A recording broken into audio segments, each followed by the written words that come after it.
panibagong araw, panibagong ritual, panibagong pampaswerte na naman po itong ibabahagi ko sa inyo. So guys, kayo ba ay naniniwala sa mga pampaswerte? Ito ba naman ay nagdadala sa inyo ng swerte? So ngayon guys, meron akong ibabahagi sa inyong ritual na talagang magbibigay kaswertihan sa inyo. Basta ito ay paniwalaan nyo lang at samahan natin ng kumpletong sangkap para matupad lahat ng inyong ninanais dito. So ngayon, bago ko umpisahan ang video natin ito, disclaimer muna tayo sa mga taong hindi po naniniwala sa ganitong ritual o sa ganitong gawain. Paki-skip na lang po ang video ito at humanap kayo ng video na gusto nyo. At kung kayo ay bago lang dito sa channel ko at nagustuhan nyo ang video ito, huwag nyo nang kalimutan mag-subscribe at i-click na rin po ang tiny bell para maging updated kayo kapag may bagong videos ako na i-upload tulad ng ganito. So ngayon guys, kayo ba ay mahilig manaya sa loto, sa weteng, sa raffle o sa kahit na anong bagay o kahit na anong klaseng sugal?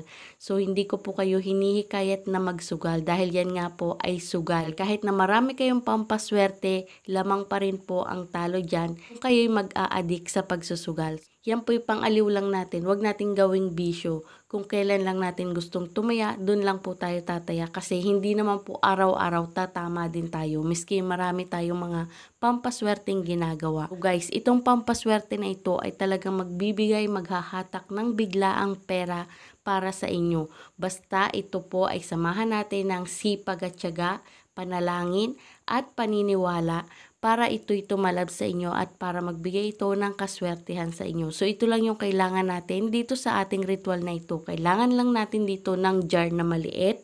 So kung meron pa kayong mas maliit dito, pwede po yun. At kailangan din natin dito ng papel na kulay puti.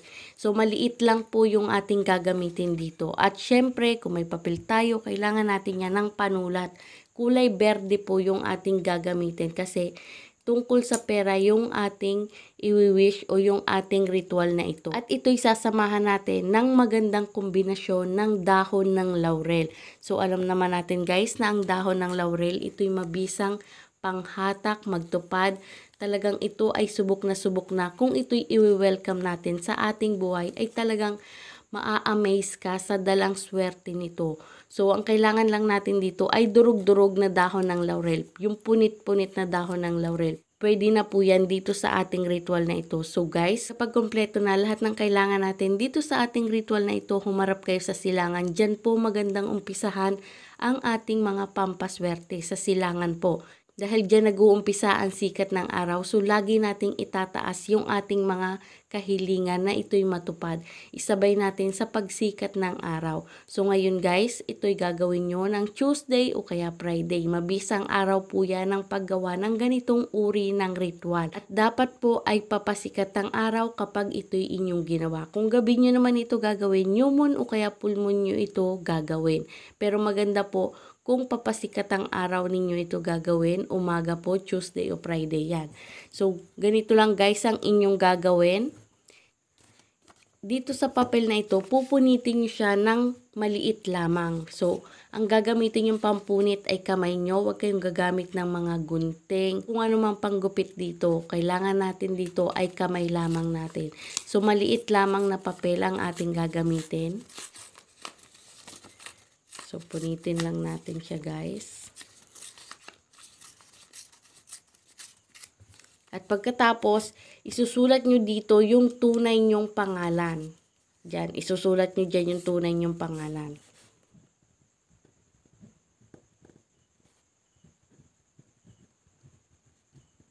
At pagkatapos, isulat nyo dito yung numero nyo sa loto na tinatayan nyo. Yung alagang numero nyo sa loto o kaya alagang numero nyo sa wedding, yung ganyan. Isulat nyo dito, 2 digit, 3 digit, kahit ilang numero dyan, 6 na numero pwedeng yung isulat dito.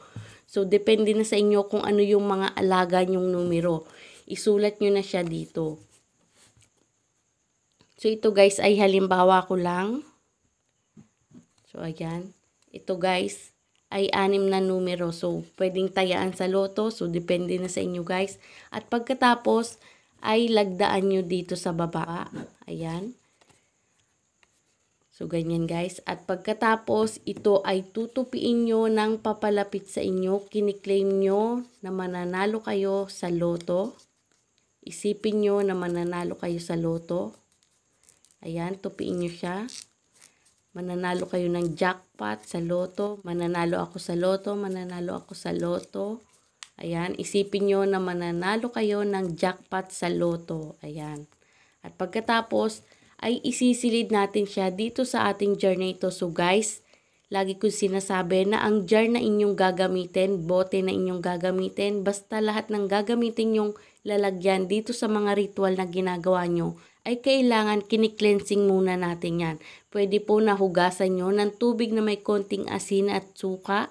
Pwede rin naman pong pausukan nyo ng sage, palo santo o kaya naman ng durog na dahon ng laurel bago nyo gamitin para ma-cleansing muna natin. Para yung mga huling humawak dito ay ma-wash out muna natin bago natin ito gamitin sa ating mga ritual. So pagkatapos nyan, isilid nyo ang papel na yan dyan sa loob. At ang dahon ng laurel ay ilalagay din natin dyan. So, punitin natin siya gamit ang ating mga kamay. Ayan. Silid natin dyan sa loob.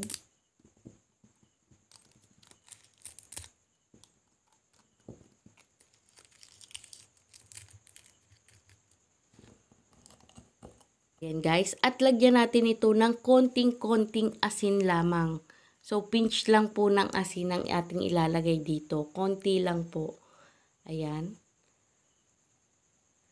So, ganyan lang guys. At pagkatapos, ito ay bubulungan mo ng lahat ng kahilingan mo. So, lahat ng iyong ihihiling dito ay dapat walang sana.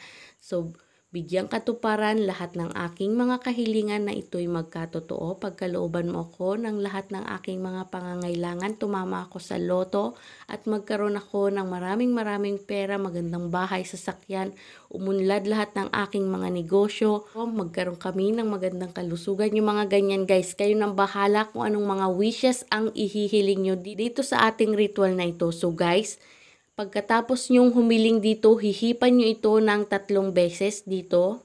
Hihipan nyo ng 3 beses at pagkatapos ay takpan nyo na siya. Ayan.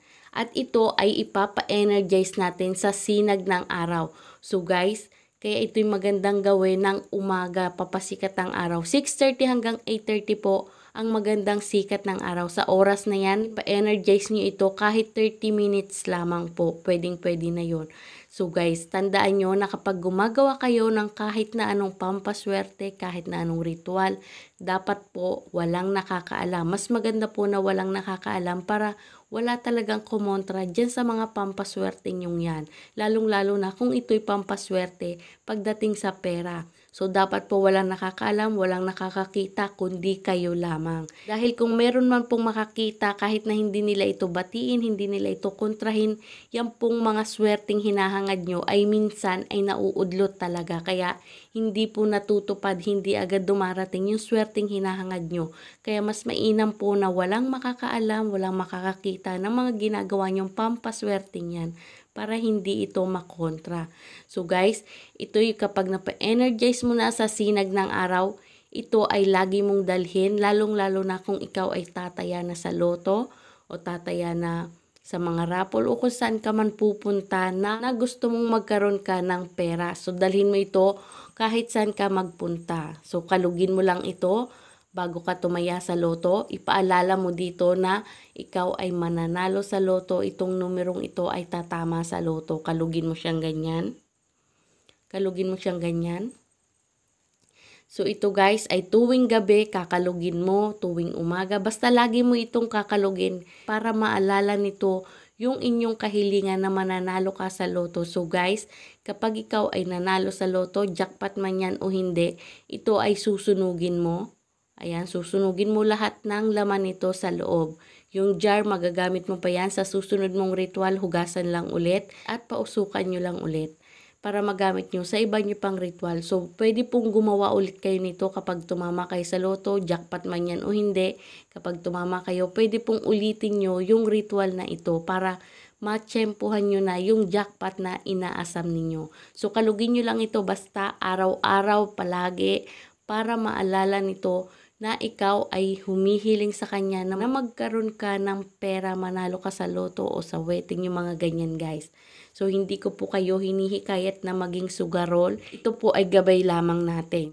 So maganda po na mayroon tayong mga gabay na ganito para yung mga kamalasan na dumarating sa ating buhay ay nahaharang na nito. Para hindi na natin maranasan o hindi na natin maramdaman yung mga kamalasan na maaaring maganap sa ating buhay. Kalugin nyo lang ito palagi. Ayan guys. Kahit anong oras, kahit anong araw ninyo kalugin ito. Basta ang paggawa nito ay Tuesday o Friday umaga po. Pagkatapos gawin, ipa-energize sa sinag ng araw. So ganyan lang po itong pampaswerte natin ito. At kung ito'y inyong paniniwalaan, sasamahan nyo ng panalangin, sipag at tiyaga, at paniniwala, ay talaga namang ikaw ay suswertehin. So guys, lagi niyo pong tandaan na ang video nating ito ay gabay lamang. Ang tanging pagdadasal pa rin po natin sa Diyos at paniniwala natin sa Kanya ang makakatulong sa atin sa mga ganitong ritual o pampaswerte na ating ginagawa. So lahat po ng bagay, pampaswerte man yan o hindi, dapat po samahan natin ito ng sipag at tiyaga at paniwalaan bawat ritual nating gagawin para ito'y magdulot ng swerte at pagbabago sa ating buhay. So yun lang guys, thank you for watching at sana may natutunan kayo sa video ito. Bye!